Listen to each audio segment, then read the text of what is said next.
সুপ্রিয় দর্শক, আসসালামু আলাইকুম। আপনাদের সবাইকে স্বাগত জানাচ্ছি এখনকার আলোচনায়। আপনাদের সঙ্গে আছি আমি সিরাজুল ইসলাম। দর্শক, অনেক জটিল পরিস্থিতি মধ্যপ্রাচ্যে খুবই উত্তপ্ত।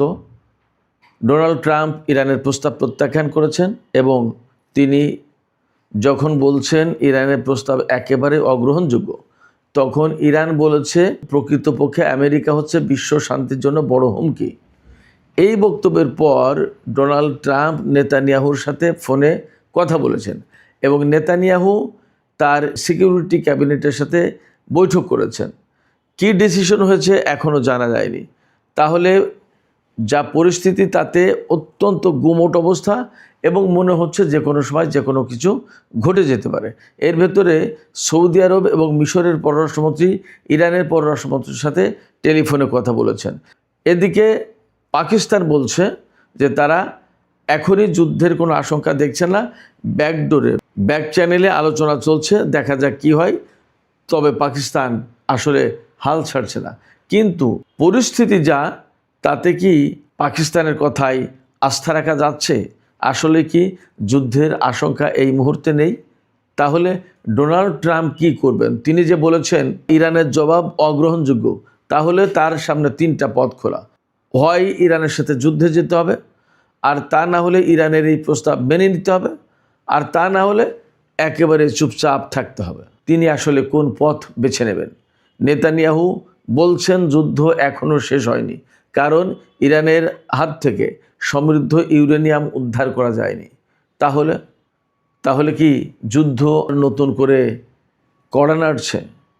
সুপ্রিয় দর্শক, আমরা এই সমস্ত প্রসঙ্গ নিয়েই এখনকার আলোচনায় একেবারে বিস্তারিত আলোচনা করার চেষ্টা করব।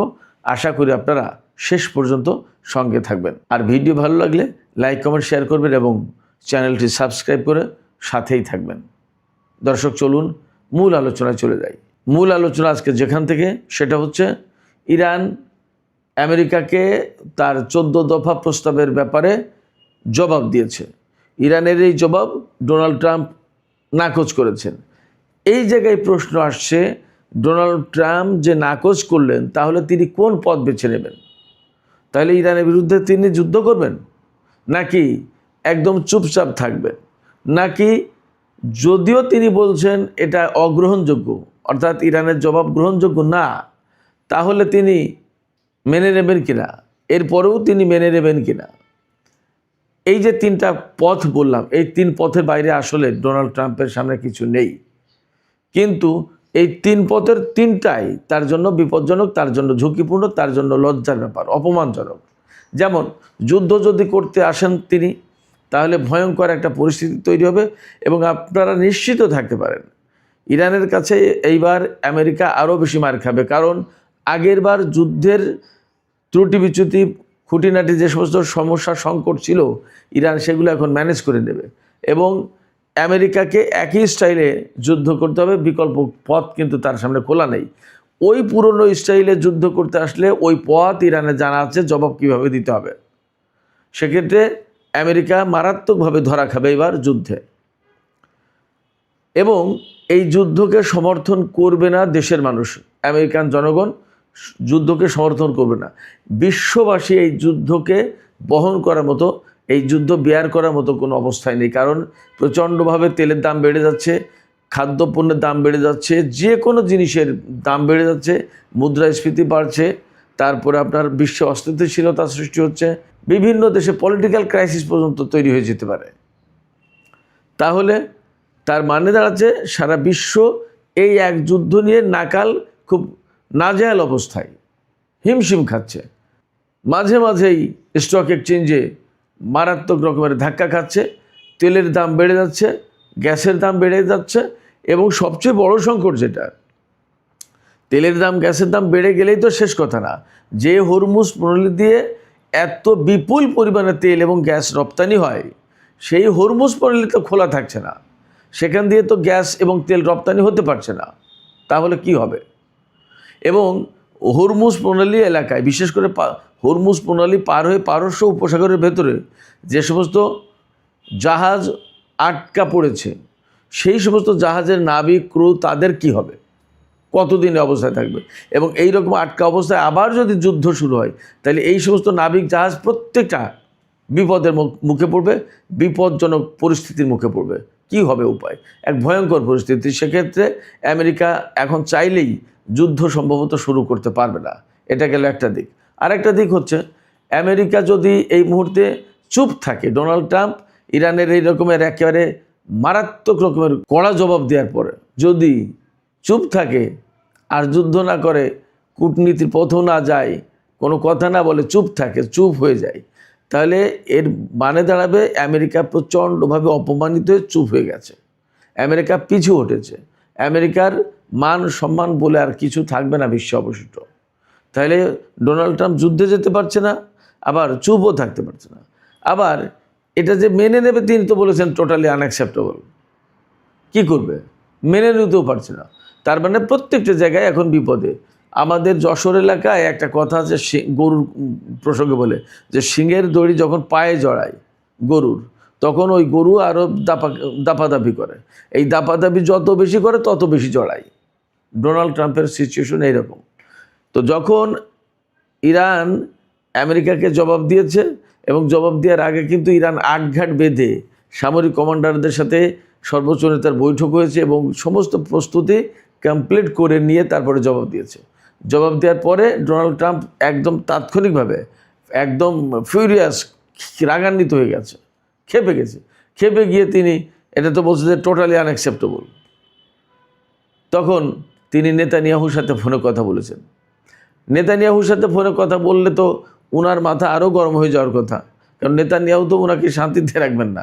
এবং নেতানিয়াহু কোনো মতেই এই কথা বলবেন না যে ঠিক আছে মিস্টার ট্রাম্প, আপনি বিষয়টা একটু ঠান্ডা মাথায় দেখেন আবার কূটনৈতিক উপায় সমাধান করা যায় কিনা, এগুলো তো বলবেন না। নেতানিয়াহু বরং বারবার চাপাচাপি করছেন যে যাতে আবার যুদ্ধ শুরু করা হয়, ইরানের উপরে আবার যুদ্ধ শুরু করা হোক। কারণ ওই যে ইউরেনিয়াম তো উদ্ধার করা হয়নি। তো ইউরেনিয়াম যদি উদ্ধার না করা হয়, তাহলে নেতানিয়াহুর ভাষায় ইরান তো পরমাণু বোমা বানিয়ে ফেলবে। আর পরমাণু বোমা বানিয়ে ফেললে ইসরায়েল পৃথিবীর মানচিত্র থেকে মুছে যেতে পারে, ইরানি নেতারা অনেক সময় বলে থাকেন। তাহলে উপায় কি? অতএব অ্যাট এনি কস্ট ইরানের হাত থেকে ওই ইউরেনিয়াম উদ্ধার করতেই হবে। এবং গত 3-4 দিন আগে ডোনাল্ড ট্রাম্প বলেছেন যে ইরানের যে ইউরেনিয়াম, সমৃদ্ধ ইউরেনিয়াম আছে, সেটা তো তারা বোমা হামলা চালিয়ে একেবারে মাটির নিচে চাপা দিয়ে ফেলেছে। এখন ওই চাপা পড়া ইউরেনিয়াম যদি কেউ উদ্ধার করতে যায়, দ্যাট ইজ ইরানিরা কেউ, তাহলে তাদের উপর বোমা হামলা চালাবে, অর্থাৎ ইরানের হাতে যাতে ওটা না থাকতে পারে। এবং ডোনাল্ড ট্রাম্প বলেছেন আমরা খুব গভীরভাবে নজর রাখছি। তার মানে ডোনাল্ড ট্রাম্প এবং নেতানিয়াহু দুইজনেরই নজর এই সমৃদ্ধ ইউরেনিয়ামের উপরে। এবং নেতানিয়াহু বলেছেন যে ইরানের হাতে যতক্ষণ পর্যন্ত ইউরেনিয়াম আছে ততক্ষণ পর্যন্ত যুদ্ধ শেষ হচ্ছে না। এই কথা কিন্তু বলেছেন আমেরিকার টেলিভিশন চ্যানেল সিবিএসের সাথে। সিবিএসের একটা 60 মিনিট নামে একটা প্রোগ্রাম হয়, সেখানে বিশ্বের গুরুত্বপূর্ণ বড় বড় নেতা, প্রেসিডেন্ট, প্রধানমন্ত্রী তারা বক্তব্য রাখেন, সাক্ষাৎকার দেন। এই সাক্ষাৎকার অনুষ্ঠানে 60 মিনিটস অনুষ্ঠানে নেতানিয়াহু বলেছেন যুদ্ধ শেষ হয়ে যায়নি, যতক্ষণ পর্যন্ত ইরানের হাতে সমৃদ্ধ ইউরেনিয়াম আছে ততক্ষণ পর্যন্ত যুদ্ধ চলবে। তার মানে দাঁড়াচ্ছে কি, নেতানিয়াহু কিন্তু যুদ্ধের জন্য ডোনাল্ড ট্রাম্পকে চাপাচাপি করছেন, উস্কানি দিচ্ছেন এবং তিনি নিজেও যুদ্ধের প্রস্তুতি নিচ্ছেন।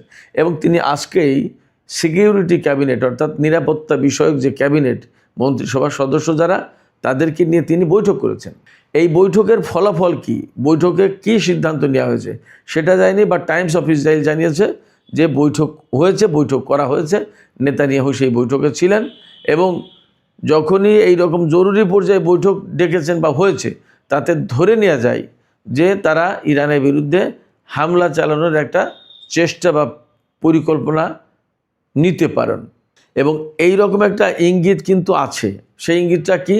সেই ইঙ্গিতটা হচ্ছে আজকেই হরমুজ প্রণালী এলাকায় একটা F-35 যুদ্ধ বিমান 7700 এই কোড জরুরি সিগন্যাল এটা দিয়েছিল, তার ট্রান্সপন্ডার বন্ধ হয়ে গেছিল, রেডার সিস্টেম তার সাথে বিচ্ছিন্ন হয়ে গেছিল এবং এই বার্তা দিয়ে পরে সংযুক্ত আরব আমিরাতে ক্র্যাশ ল্যান্ডিং করেছে। এর আগে গতকালকেও একই ধরনের একটা ঘটনা ঘটেছে, সেটাও F-35। কোনো মিডিয়ায় বলা হচ্ছে, এটা খুব নির্ভরযোগ্য না, বাট কোনো কোনো মিডিয়ায় দাবি করা হচ্ছে ইরানিরা নাকি দাবি করছে যে তারা এই F-35 বিমানে স্ট্রাইক অর্থাৎ আঘাত করেছে। আমি জানি না বাস্তবতা কি। ইরানের আমি বিভিন্ন ধরনের মিডিয়া ঘাটাঘাটি করলাম, কিন্তু কোনো জায়গায় ক্লিয়ার তথ্য আমি যখন ভিডিও করছি তার আগ পর্যন্ত পাইনি। তো তারপরেও মোটামুটি ঘটনা যদি এরকম ঘটে থাকে, তাহলে এই যে F-35 হরমুজ প্রণালী এলাকায়, যেটা সবচেয়ে উত্তেজনাপূর্ণ এলাকা এখন, সেই জায়গায় উড়ানোর মানেই হচ্ছে যে যুদ্ধের একটা প্রস্তুতি, প্র্যাকটিস অথবা একটা কিছু আছে, এটা শান্তির কোনো বার্তা বহন করছে না। অ্যাট দ্য সেম টাইম ইরাকে কিন্তু ইসরায়েলের একটা গোপন বিমান ঘাঁটি খুঁজে পাওয়া গেছে, এই খবর কিন্তু গতকাল প্রকাশ হয়েছে। সেক্ষেত্রে মধ্যপ্রাচ্যে যে মারাত্মক রকমের একটা উত্তপ্ত অবস্থা আছে, উত্তেজনা বিরাজ করছে এবং যে কোনো মুহূর্তে কোনো ঘটনা ঘটে যেতে পারে, তার মানে যুদ্ধ শুরু হয়ে যেতে পারে। এটা অসম্ভব কিছু না, মানে শুরু হবে না তার নিশ্চয়তাও দেওয়া যাচ্ছে না। পরিস্থিতি কিন্তু এই রকম।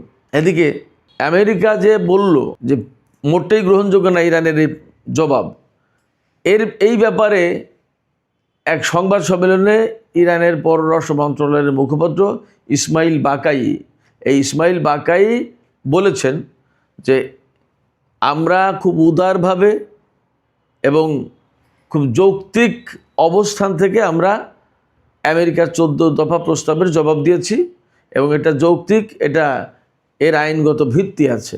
এই জবাব যদি আমেরিকা গ্রহণ না করে সেটা তাদের ব্যাপার, তবে আমেরিকা হচ্ছে বিশ্ব শান্তির জন্য সবচেয়ে বড় হুমকি, ইসমাইল বাকাই বলেছেন। এটা কিন্তু আমেরিকার দিকে খুব মারাত্মকভাবে আঙুল তোলা, অর্থাৎ বিশ্ব শান্তি নষ্ট করার ব্যাপারে আমেরিকাকে সরাসরি দায়ী করা হলো।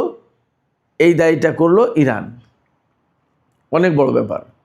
এখন আমেরিকা কিভাবে রিয়্যাক্ট করবে সেটা কিন্তু একটা দেখার ব্যাপার। এদিকে আজকে সকালে যে খবর ছিল সেটা হচ্ছে এই যে ব্রিটেন এবং ফ্রান্স মধ্যপ্রাচ্যে যুদ্ধজাহাজ পাঠাবে। এর ভেতরে ফ্রান্স তাদের সবচেয়ে বড় যুদ্ধজাহাজ যেটা চার্লস দ্য গল, এই বিমানবাহী রণতরী লোহিত সাগরে পাঠাবে বলা হচ্ছিল। লোহিত সাগর হয়ে পারস্য উপসাগরের দিকে পাঠাবে। কিন্তু আপডেট খবর হচ্ছে ফ্রান্সের প্রেসিডেন্ট ইমানুয়েল ম্যাক্রন বলেছেন যে আমরা ইরানের সাথে সমন্বয় না করে, আলাপ আলোচনা না করে, যোগাযোগ না করে এই ধরনের কোনো সিদ্ধান্ত আমরা নেব না। তার মানে তিনি বেসিক্যালি পিছু হটেছেন, ভয় পেয়েছেন, অথবা ফ্রান্সের আগের যে অবস্থান ছিল সেই অবস্থানে তিনি থাকলেন। তার মানে আমেরিকার পক্ষে, ইসরায়েলের পক্ষে এখনই তিনি চলে যাচ্ছেন না। এদিকে পশ্চিম তীরে অবৈধ বসতি স্থাপনকারী যারা আছে তাদের উপরে কিন্তু ইউরোপীয় ইউনিয়ন আজকে নিষেধাজ্ঞা জারি করেছে।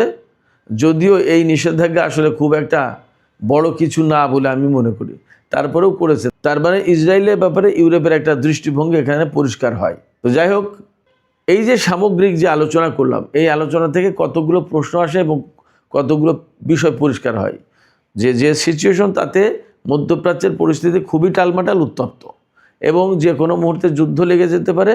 অথবা যুদ্ধ যদি না শুরু করে ডোনাল্ড ট্রাম্প এবং ইসরায়েল, তাহলে আমেরিকার জন্য সেগুলো মারাত্মক ধরনের বিপর্যয় এবং অপমানজনক ব্যাপার হবে। কিন্তু এই অপমান থেকে বাঁচার জন্য যুদ্ধের পথও বেছে নিতে পারছেন না ডোনাল্ড ট্রাম্প। সেই জায়গায় একদম পরিষ্কার হয় তাহলে ইরান এই মুহূর্তে মারাত্মক রকমের আপার হ্যান্ড আছে, খুব বড় রকমের একটা সফল অবস্থায় আছে, চমৎকার একটা পজিশন আছে ইরান, একথা বলা যায়। যুদ্ধের একটা আশঙ্কা তো আছেই। এইরকম একটা অবস্থায় সৌদি আরবের পররাষ্ট্রমন্ত্রী এবং মিশরের পররাষ্ট্রমন্ত্রীর সাথে ইরানের পররাষ্ট্রমন্ত্রী সাইদ আব্বাস আরাকচি টেলিফোনে আলাপ করেছেন এবং বেশ একটা কূটনৈতিক তৎপরতা চলছে।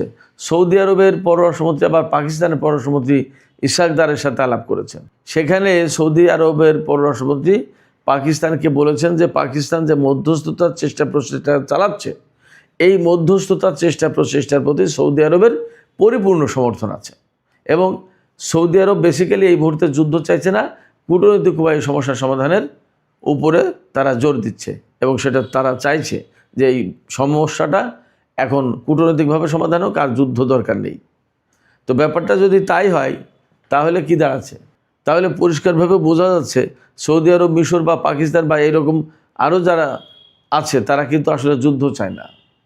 সেই জায়গা থেকে কথা বলা যাচ্ছে পাকিস্তানও কূটনৈতিক তৎপরতার ব্যাপারে হাল ছাড়ছে না।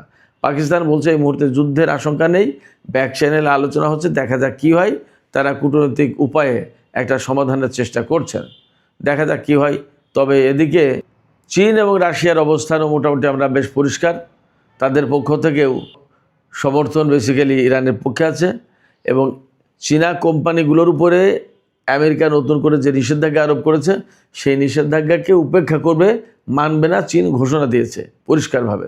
তার মানে ইরানের সাথে চীনের যে সম্পর্ক সেই সম্পর্ককে আরও উচ্চে তুলে ধরার ব্যবস্থা করছে। এই ঘটনা কখন হলো? যখন ডোনাল্ড ট্রাম্প 14 তারিখে চীন সফরে যাবেন তার আগে, আজকে 10 তারিখ পার হয়ে যাচ্ছে। সেক্ষেত্রে চীন যেমন আপার হ্যান্ডে আছে তেমনি ইরান আপার হ্যান্ডে আছে। ডোনাল্ড ট্রাম্প চীন সফরে গিয়ে খুব একটা সুবিধা করতে পারবে না, এই সমস্ত ইঙ্গিত একদম পরিষ্কার করে দিচ্ছে। এখান থেকে আর একটা ছোট্ট পয়েন্ট আলোচনা করে আমি শেষ করব, সেটা হচ্ছে নেতানিয়াহু কী করবেন। আমাকে আজকে একজন সিনিয়র মোস্ট সাংবাদিক জিজ্ঞেস করলেন যে যদি ডোনাল্ড ট্রাম্প এই অবস্থায় যুদ্ধ না করে চুপ থাকে তাহলে নেতানিয়াহু বা ইসরায়েলের কি হবে। আমি সেখানে যেটা বলেছি বা যা মনে করি সেটা হচ্ছে এই যে নেতানিয়াহু তখন বিপদে পড়বেন। এই কারণে যে নেতানিয়াহু কিন্তু যুদ্ধবিরতি বা যুদ্ধ আলোচনা এই আলোচনার কোনো পার্ট না ইরানের সাথে, কারণ ইরান ইসরায়েলকে বৈধ কোনো রাষ্ট্রই মনে করে না। যেহেতু বৈধ রাষ্ট্র মনে করে না, সেক্ষেত্রে ইসরায়েলের সাথে ইরান কোনো আলোচনায় যাচ্ছে না। আর আলোচনায় না যাওয়া মানেই হচ্ছে ইসরায়েল এই শান্তি প্রক্রিয়া, যুদ্ধ হওয়া না হওয়া সমস্ত সব কিছুর বাইরে থাকলো। এখন ইরান কিন্তু ঠিকই সময় মতো ইসরায়েলকে চেপে ধরবে যে তুমি আমাদের লিডার সায়েদ আলী খামিনিকে হত্যা করেছিলে, আমাদের সেনা কমান্ডারদেরকে হত্যা করেছো এবং আমাদের এত এত এত এত ক্ষতি করেছো, এর জবাব দাও এবং এর ক্ষতিপূরণ দাও। এটা করেছো কোনো এইভাবে তো আর মুখে মুখে বলবে না। ইসরায়েলকে চেপে ধরবে মানে ইসরায়েলের বিরুদ্ধে তার হিসাবটা চুকিয়ে নেবে। আপনারা বুঝতেই পারছেন হিসাব চুকিয়ে নেওয়ার মানে কি। হিসাব চুকিয়ে নেওয়ার মানে হচ্ছে সময়ের ব্যবধানে, সুবিধাজনক সময়ে ইরান ঠিকই ইসরায়েলের বিরুদ্ধে ব্যবস্থা নেবে। তাহলে Israel in the long run, ভবিষ্যতে বা পরিণতিতে ইসরায়েল ইরানের কাছে বিপদে পড়বে এবং মধ্যপ্রাচ্যে ইরানের প্রক্সি ফোর্সগুলো বা সহযোগী শক্তিগুলো তো থাকলই। অতএব সামনের দিনগুলোতে সবচেয়ে বিপদ সংকুল হবে ইসরায়েলের পথ। সুপ্রিয় দর্শক, এখনকার আলোচনা এখানেই শেষ করতে চাই। আলোচনা শেষ করার আগে আপনাদের কাছে আপনাদের মতামত জানতে চাই যে আসলে কি হতে যাচ্ছে, যা পরিস্থিতি যা, তাতে কি ডোনাল্ড ট্রাম্প যুদ্ধের পথ বেছে নেবেন নাকি চুপ থাকবেন? যদি চুপ থাকেন তাহলে কি নেতানিয়াহু বিপদে পড়তে যাচ্ছে কিনা এবং ইরান সময় করে সুবিধাজনক সময়ে ইসরায়েলের সাথে চূড়ান্ত হিসাব নিকাশ চুকিয়ে নেবে কিনা, কি মনে হচ্ছে আপনাদের মতামত কমেন্টে জানাতে পারেন। আর ভিডিও ভালো লাগলে আবারও বলি, লাইক কমেন্ট শেয়ার করবেন এবং চ্যানেলটি সাবস্ক্রাইব করে সাথেই থাকবেন। আপনাদের সবাইকে অনেক অনেক ধন্যবাদ। আল্লাহ হাফেজ।